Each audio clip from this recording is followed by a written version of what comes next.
Now we're entering a small village area of Zotiadejo, famous for its extraordinary and impeccable Amegan voodoo ritual.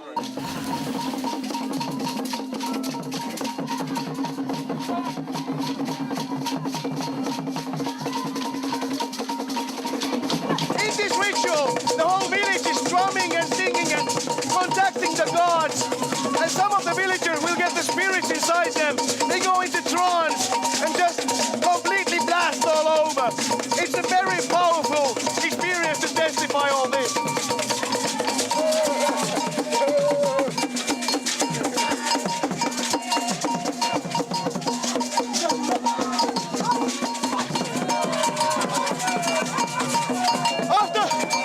After dancing with me, the guy got a spirit inside himself as well.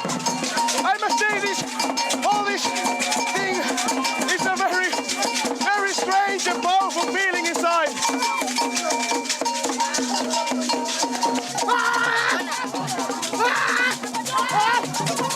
This gentleman here is now bitten by the Amegan voodoo.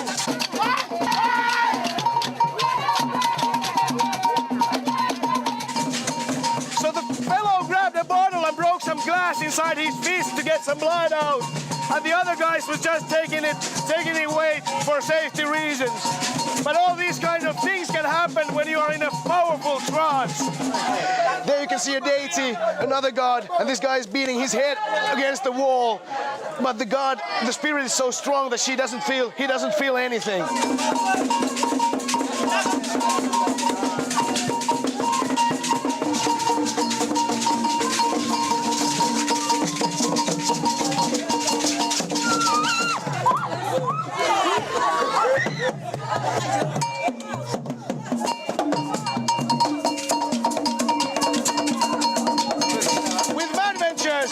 You don't have to go to godforsaken tourist traps, but for real, this is Africa voodoo. It's totally unpredictable, sometimes a bit scary as well. You never can tell what's happening. Anybody, anytime can get a spirit inside them. Maybe even us.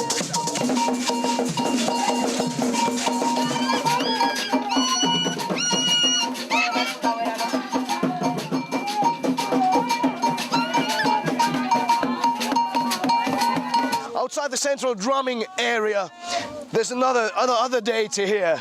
A little kid just bit a living puppy's throat, killed it with his bare teeth, and now it's sacrificed here on this deity, the small puppy.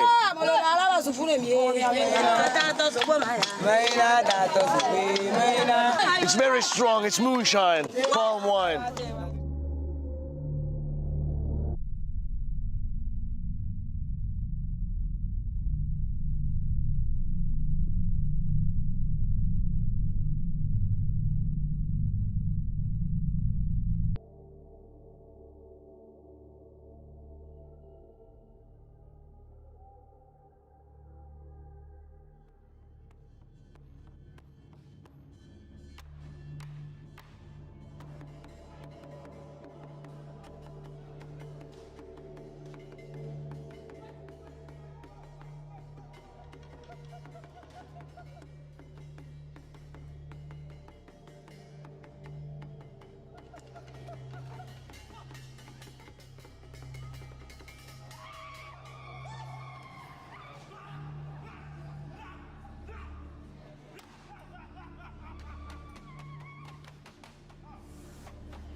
This day is specially auspicious for the worship of the goddess Durga, and the whole village comes together in a celebration that will last through the night.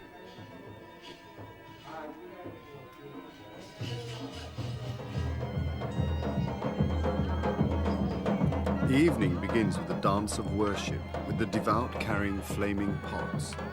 Protected by their belief in Mother Durga, they perform deeds they otherwise would not believe possible.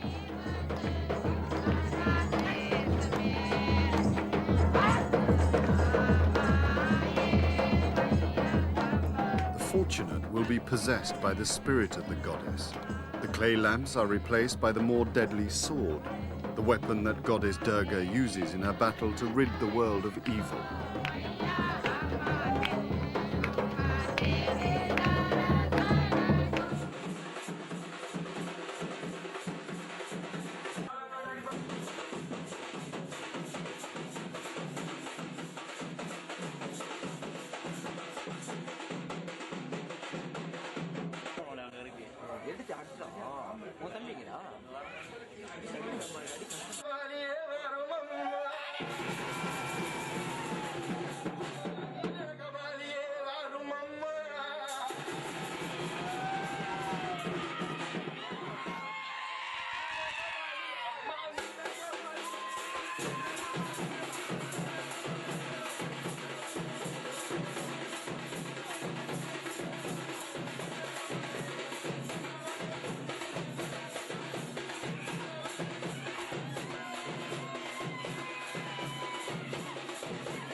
He will try to evoke the local spirits here. His hope is that they will help resolve a problem affecting a sick man.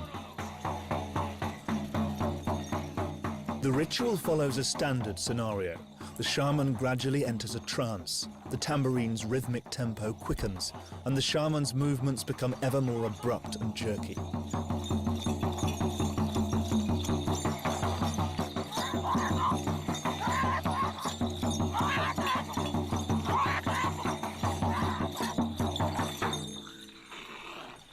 The tambourine falls silent. The shaman writhes with convulsions. This means that a spirit has entered him. As a rule, the shaman knows which spirit he is invoking and what he can expect of it. This time, however, something has gone wrong. Blood begins trickling from the shaman's mouth. His sagging legs hardly support him as he limps around the bonfire, producing incomprehensible sounds or roaring like a beast. Somebody has fainted. Everybody becomes jittery. No contact with the spirit is likely to take place today.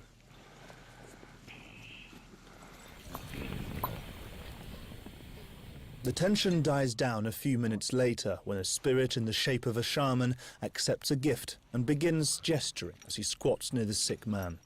Soon he roars again and vanishes in the dark.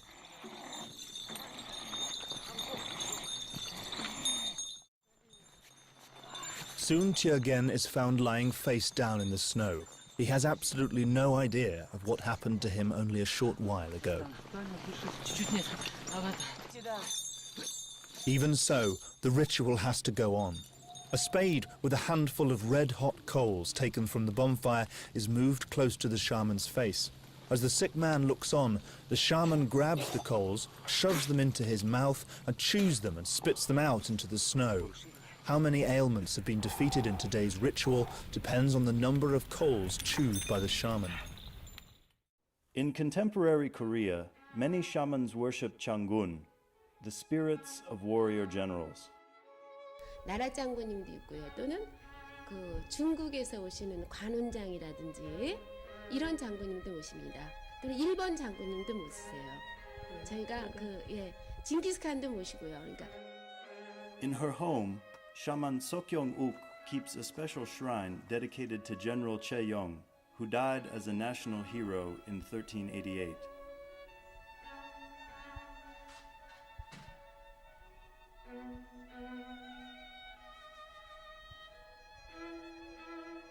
His image on the wall overlooks the many costumes and traditional weapons the shaman uses to entertain her general's spirit during a ritual of possession called kut.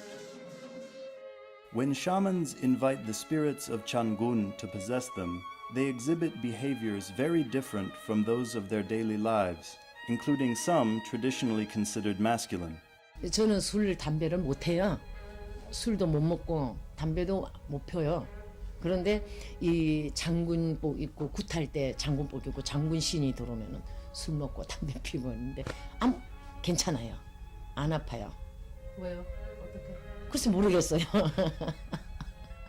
The best known act of Korean shamanism is climbing onto the chaktu, sharp knives for chopping fodder.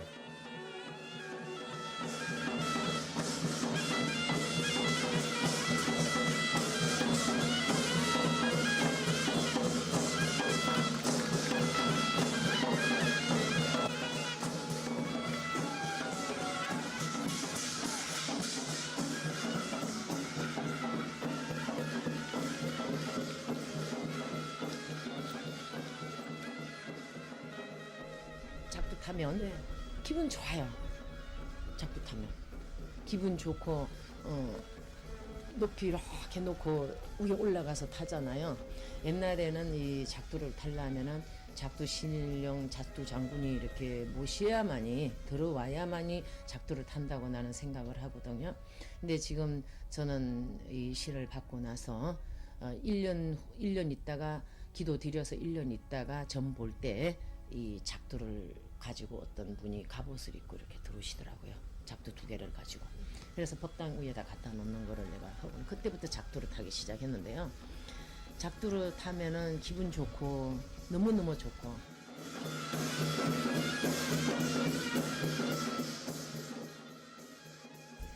작두 위에 올라가는 건 장군님의 최고의 위용이라든지 위상을 자랑하시는 거고 과시하시는 거고 또는 인간의 모든 그런 크고 작은 칼끝 같은 이 많은 수가 좋지를 못한 거를 작두로 누르기도 하고 또는 그 운을 받아서 하늘에 알리기도 하고 장군님이 위용이 거기서 나타나서 황해도 곳에서 장군님을 모시고 있는 사람만이 원래는 작두를 타게 돼 있는데 지금은 만신들이 거의 또 장군님들을 많이 모셨기 때문에 작두를 많이 타기도 합니다만은 원래는 황해도 최영 장군님이 주관해서 작두를 타는 거죠. 보통 사람이 생각하는 것처럼 저희들은 그렇게 힘들진 않아요. 굉장히 좋아요. 작두를 타면은.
brings a certain fascination.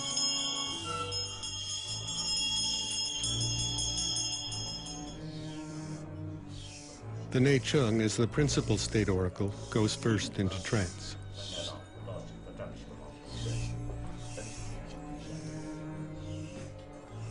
He's followed by the Gedong, the oracle who does not yet speak.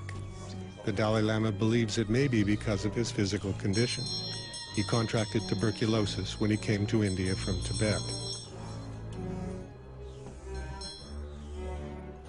But once he disappears into trance, whatever possesses him makes a mighty effort to get out a few words.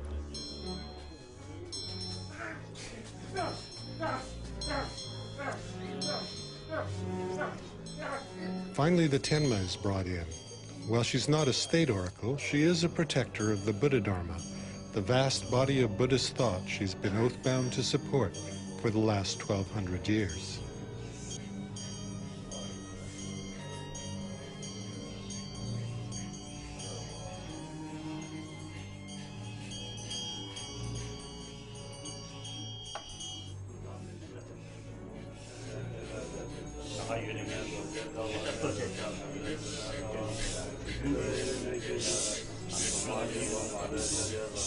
Looking at this face, it dawns on me that whether we try to interpret this experience from a Western psychological perspective as some dissociated or transpersonal state of human consciousness, or see it like the Tibetans as a window onto a consciousness that is completely non-human, that ultimately we are witnessing the self disappearing within an experience of such depth and subtlety that any explanation for it will necessarily come up short. Although it's perhaps worth noting that the Tibetan explanation engenders respect for the experience, while mainstream psychological science treats it at best as anomalous and at worst as abnormal. What did you learn? No particular sort of points to ask them. This year, we will contact with Chinese government, so this should be successful. And then me personally visit different country, so some serious obstacle there are not. They all say, okay, no problem. Then one occasion, the Nei Chung oracle much sort of moved. He asked me I should live long. So like human being, very much emotion, nearly sort of crying. And then Tenma, similar sort of response, and some poems expressing again for my long life, for prayer or some kind of request, like that. Whatever oracles are, for the Dalai Lama they are not special. They are just another input into his decision-making process. We are human beings. These are oracle. We are more important. We have more responsibility. I usually ask them their suggestion. If something, according to our common sense, this is definitely only one choice, then we take decision. But if there are few choices, we feel dilemma, then ask different views, or sort of, different views from different people as well as different oracle. Right. That usually I do. Then finally, usually I do the divination. But these things, you need some meditation. Yeah. In my case, firstly, I remember Buddha, then Brahmasambhava, then Lama Tsongkhapa, then Mahakala, After a lengthy sequence of meditations that culminates in the Buddhist view of interdependency, the Dalai Lama does a traditional Tibetan divination. In the Mo or Dobal divination, balls of barley dough are wrapped around pieces of paper with choices written on them. They are then rolled around inside a bowl. With the mind in a meditative state that directly perceives the interdependence of all things, the ball that first escapes the rim sometimes becomes speaker of truth. Otherwise, this the ball, it's just nonsense, silly. But a lot of meditations and the understanding of the reality of the nature. I felt it was like a paper cut sting. For 20 years, this Brazilian farmer has been performing operations with unsophisticated medical instruments and without anesthetic. He claims that spirits of the dead are working through him. Com 45 anos, God gave him this mission, and all the work that is carried out here is carried out by God and the compassionate spirits.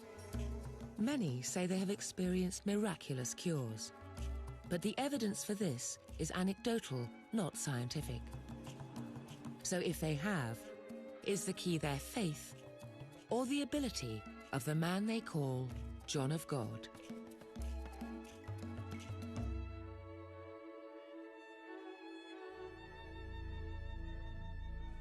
Overlooking a tropical valley in central Brazil is the village of Abadiânia. It's off the tourist trail, yet hundreds of travelers arrive here every week. Their destination, Casa de Dom Inácio. There's so many people that come here that the doctors have given a week or 2 weeks to live, and they jump on a plane without even knowing what to expect here. The Casa is home to a man rumored to cure the sick. He does not charge for his services. João Teixeira de Faria receives visitors like a doctor receiving patients. But he is not a doctor. He had no formal education beyond the age of 10. Yet, he apparently carries out medical operations. He does so in an environment that is far from sterile. His subjects often stand, and he never uses anesthetic. Most of his patients report little or no pain, and there are no documented cases of post-operative infection. His methods confound those trained in Western medicine. I cannot operate like he does and not have infections. I cannot operate like he does and not have a lot of bleeding, and I cannot operate like he does and not have a great deal of pain. I do not know how he does that. Dr. Philip Bechtel, a neurosurgeon from Texas, became frustrated by the poor success rate of brain tumor treatment. He began to study alternative forms of healing. This has led him to the Casa de Dom Inácio 11 times. The really incredible one to me is the eye scraping. You can see the indention on the globe of the pressure of the knife. And I know that those people have not had eye drops put in to anesthetize. João often treats one part of the body, such as the eye, to cure an entirely different part. Patients undergo the operations willingly, belief and the hope that they may experience a miracle. Roland Knipp has been told by his doctor in Honolulu that he needs open heart surgery to repair a defective heart valve. He hopes João will be able to heal him without the operation. 10-year-old Alexander Seisner came from the Netherlands for treatment of a rare degenerative condition called Duchenne muscular dystrophy, or DMD. Briton Martin Duffy is paralysed from the waist down. He's hoping to be able to walk again. Christy First was in a car crash and is also paralysed. She has made the journey from Florida to Brazil several times. Izzy Salzberg and his wife came to the casa from Chicago. She is suffering from cancer and is desperate for a cure. Though more skeptical than his wife, he wonders if Joam can alleviate his depression. Laura von Wagner, also a cancer patient, will soon head to Brazil from Hawaii, accompanied by her husband Ray. For 2 years, Laura has been battling lymphoma, which causes tumors in her neck. At first, it was just here, now it's here, now it's down here, now it's down here. It's a very aggressive form of cancer. It grows on a daily level. I mean, it grows daily. Although the cancer is life-threatening, Laura has rejected chemotherapy. Chemotherapy is just poison. They give you chemotherapy, and they see who dies first, the cancer or you. Even if I get chemotherapy, they only expect the remission to last maybe 3 to 4 years. And then they want you to go through it again. Laura's lymphoma went into remission briefly, but now her cancer has returned. I don't want to struggle anymore. I don't want to fight anymore. I need to either let go of it, or I don't know that I'll make it.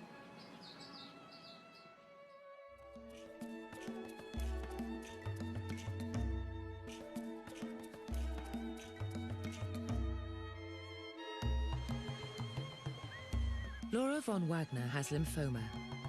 She and her husband Ray are traveling to central Brazil to visit a healer.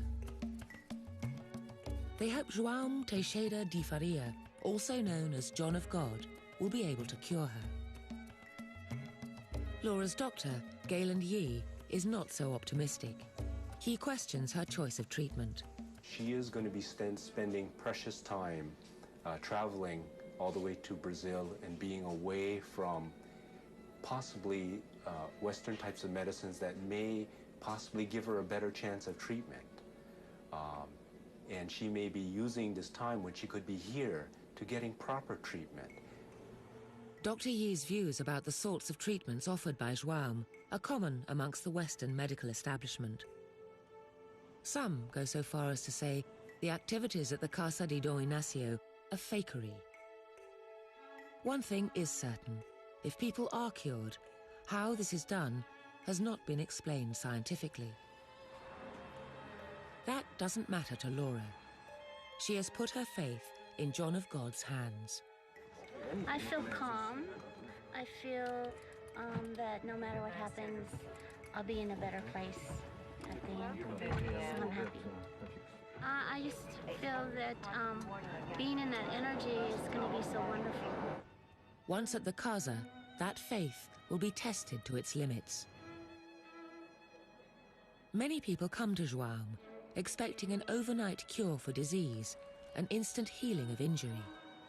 But what they find is that such miracles sometimes need a bit of help and hard work. Christy First has spent a great deal of time at the Casa. She made her first visit a year and a half after breaking her back in a car crash. It was raining really, really, really hard. And really a car cut me off, and the rest is history. You know, the doctors told me and my family that, you know, I would never have a chance of walking. And really there was no reason to even do therapy. They said just get on with your life and accept it. Rather than giving up hope, Christy looked for an alternative solution. And her quest brought her to João.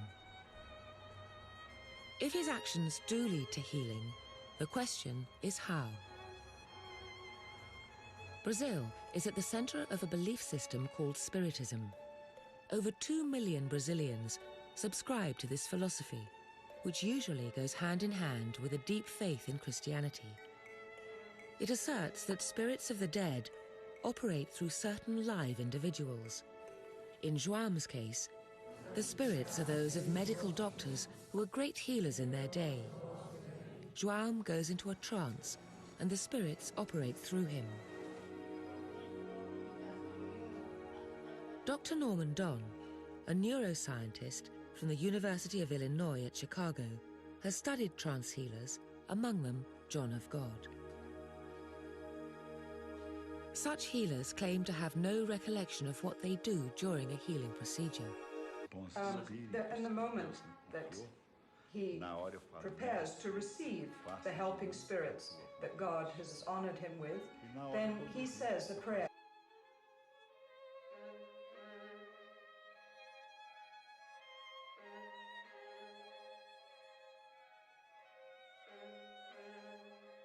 And he receives the spirit, the helping spirit, and then he goes to sleep. He sleeps. He has no memory. Joam claims he began communicating with spirits as a young man, when he fell unconscious and channeled King Solomon. Since then, he says he has channeled more than 30 spirits, or entities as he refers to them. These range from St. Francis of Assisi to Osvaldo Cruz, a celebrated Brazilian doctor who died nearly 100 years ago. Joam believes that these entities have made it possible for him to carry out thousands of procedures. Some are completely non-invasive. Others involve some form of actual operation. Lynn Debenham has first-hand experience of the latter. 6 years ago, Joam removed a large benign tumour from her back. All I was doing at the time, because he came and he closed my eyes, and all I was doing was just with my eyes closed going, please God, don't only put scissors up my nose, please God, don't only put scissors up my nose, because I knew he did those. Lynn had already witnessed Joam inserting a 10-centimetre long surgical instrument into a patient's nose, a procedure he uses to treat a variety of ailments. João, now incorporated obviously, came and took me by the shoulders and turned me around to face the wall. So it was a big sigh of relief because I thought, good, no scissors up the nose. And he led me to the triangle, and I stood for maybe about 10 minutes of the operation, and then they brought a stool in and I sat on that for the rest of it. And he removed the whole thing. Professor Gary Schwartz, a neuroscientist at the University of Arizona, is a specialist in the afterlife. He has received government funding for his research. Schwartz reviewed the tape of Lynn's operation. I mean, one of the things that's very clear about this is an intensive amount of cutting with relatively little bleeding. And there's a lot of pulling and tearing of tissue, and yet we do not see this woman showing any manifestation of flinching. We're not hearing any cries. The initial incision, I felt it was like a paper cut sting, but after that, I could feel everything he was doing, but no pain. Under normal circumstances, people would be screaming in pain at this point. They would be flinching, and of course the side effect of all this is, of course, you'd see a lot more bleeding. When I felt that first incision, I gritted my teeth and I thought, oh my God, I'm going to feel this, and it was like, I really thought I was going to feel some pain. But after that initial incision, I could feel everything he did, everything, with putting his finger in and poking around and pulling and twisting. Any normal individual who didn't want to have physical surgery and then to endure this would also be, you could say, not properly prepared. And, the whole thing, it came out in 3 pieces, 2 small pieces and then 1 very big piece. And I could feel everything. And it was also like there was a part of me that I could see it, as if I was standing behind me, watching it. But I was fully aware of everything in my body as well, and I wasn't in a trance, I wasn't knocked out, nothing. I was very, very conscious. It defies any kind of normal expectation. John of God may be best known for his invasive procedures without the use of anaesthetic. But there is another sort of operation that many of his patients say is just as effective. It happens without physical contact and is known as invisible surgery. In preparation, he takes part in a session that looks like group meditation. But those who have experienced it speak of something more profound. Just being in there, my heart just was blown wide open, and the energy was fantastic. These people are in what is called the current room. What is the current? Believers say it is conscious energy, energy that is focused on healing. The concept makes sense to Dr. Amit Goswami, a professor of physics at the University of Oregon. He is one of several renegade scientists who are exploring spiritual answers to scientific puzzles, and vice versa. Dr. Goswami believes that quantum physics may explain how spirits could interact with the material world, how consciousness might live on after the body dies, and how that disembodied consciousness could be channeled. In the quantum model, things are not things. What I mean is that the objects that we portray in our world are not determined things. Instead, they are possibilities of consciousness to choose. We have done research, for example, in our laboratory where we've been able to show that people who practice Reiki can affect the cellular growth of E. coli bacteria in a test tube. So we're actually showing that here's a case of conscious intention using a Japanese form of healing is actually affecting cellular function in a controlled context. Edwin and Tatiana Seisner do not accept that their son, 10-year-old Alexander, will die from Duchenne muscular dystrophy before the age of 30. They have been here for 2 years, and their faith in John of God is unshaken.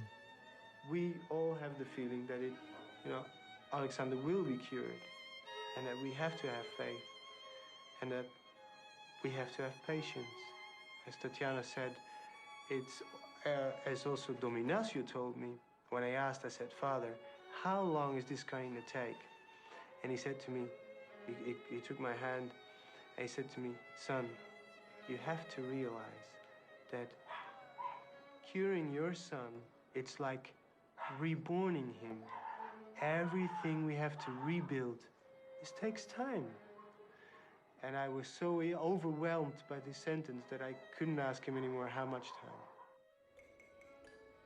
Faith and persistence, two qualities shared by many who come here. Even though the invisible surgery appears to have had no effect on his defective heart valve, Roland Knipp continues to believe that Zhuam can heal him. I became involved in what is now known as channeling in the late 1960s. It was a spontaneous experience. We had been trying astral travel and a group of other techniques to let our spirits leave our bodies, to develop clairvoyant abilities, and so on. And when I say we, I mean a small group of us that had polarized together around an occult worldview. By trying these different techniques, I inadvertently opened myself up, and various entities began speaking through me. Initially speaking in my head, and then eventually taking over to such a degree they were using my vocal cords and speaking through me to our friends. Mike could literally be talking to you as I'm talking to you now, and instantly, in a moment, change and be taken over, and someone else would be talking. And his voice would literally stop being Mike and all of a sudden be somebody else. Initially, it seemed to take them quite a bit of effort to take control of me. And it was more or less a voluntary thing. But as time passed, I realized that it was getting much, much easier for them to slip in and out. We used to call it someone popping in. We'd say, oh, so-and-so just popped in when you were gone. And they would appear sometimes for hours, sometimes for just a few minutes. And then we realized eventually that they were able to go in and out as they pleased by the end of things. And we asked one of the entities, someone asked on my behalf and said, why is it that you can get in and out of Mike's personality so readily? And they said something to the effect of, all human beings have a door that will keep other spirit beings out. And in most people's cases, the door is locked and barred and stapled shut and roped shut and sealed. And they said in my case, it was virtually hanging off the hinges. They claimed to be distinctive entities. In other words, if they had a name, they would say their name if they had a purpose or a distinctive, they would tell you that in many cases.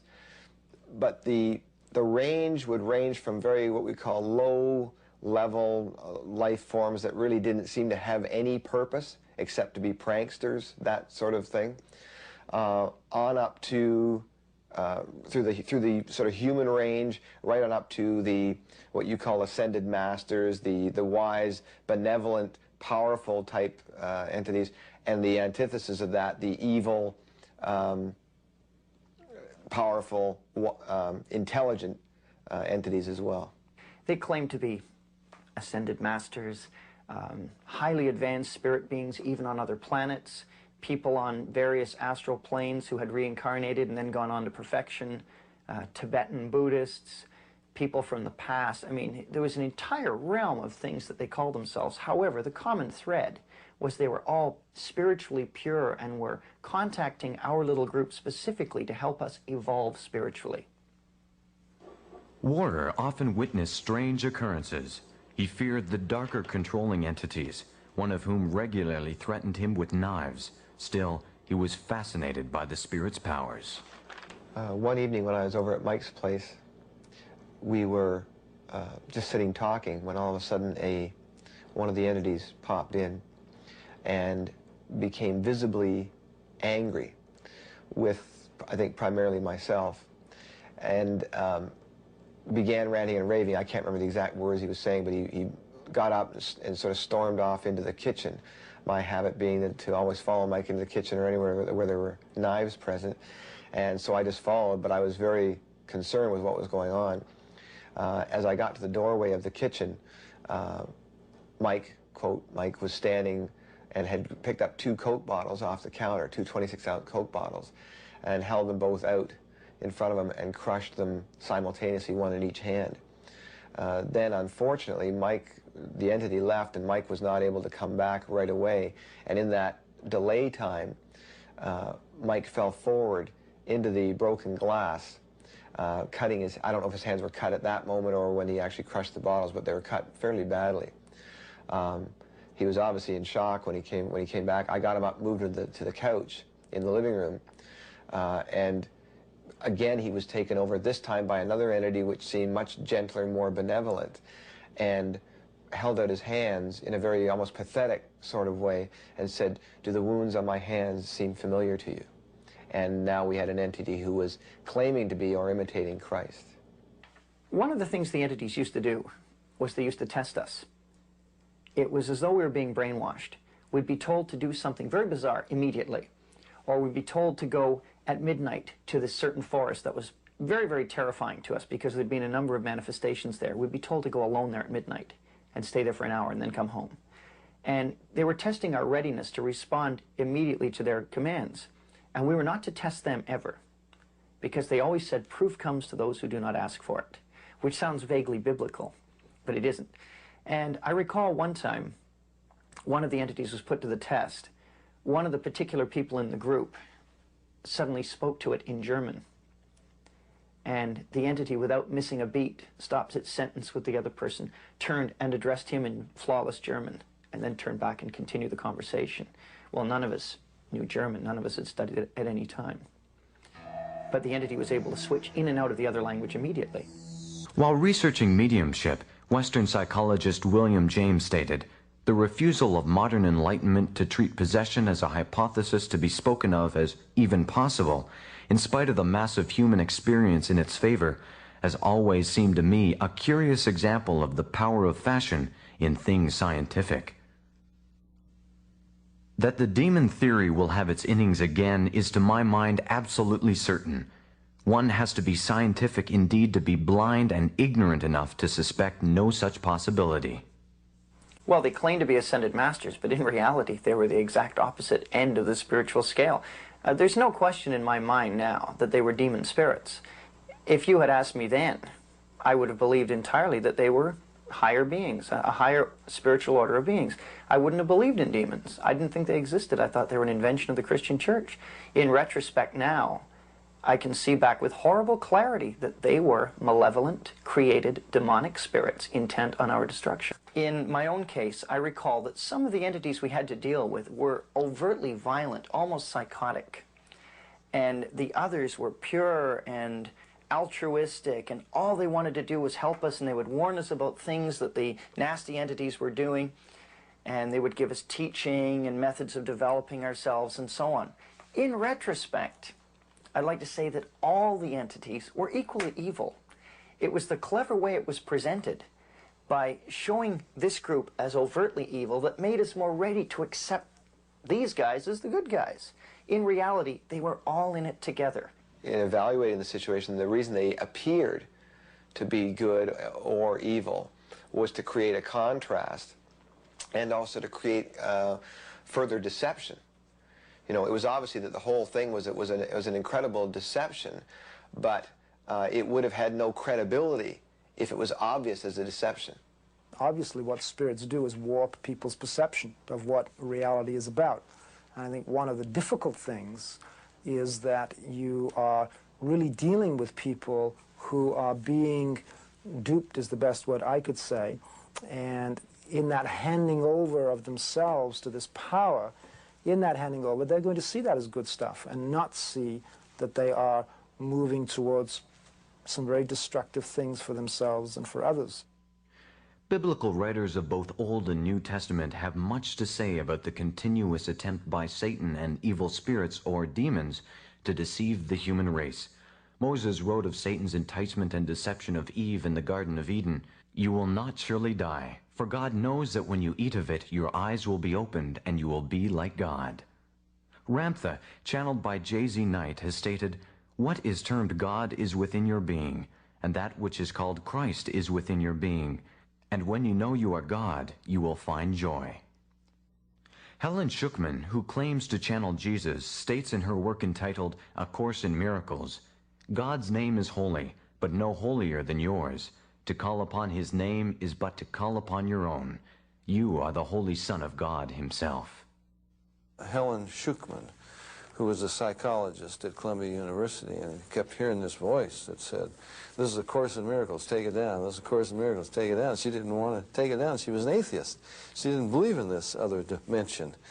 And she consulted her fellow psychologists, and they said, "Well, go ahead." And so she took it down, 1,100 pages, A Course in Miracles, which claimed to come from Jesus, but which, in fact, undermined everything Jesus said. It's the age-old battle between good and evil. The Bible will tell you that the devil will come in many forms. And in a sense, these beings are an aspect of that side of nature, the dark side.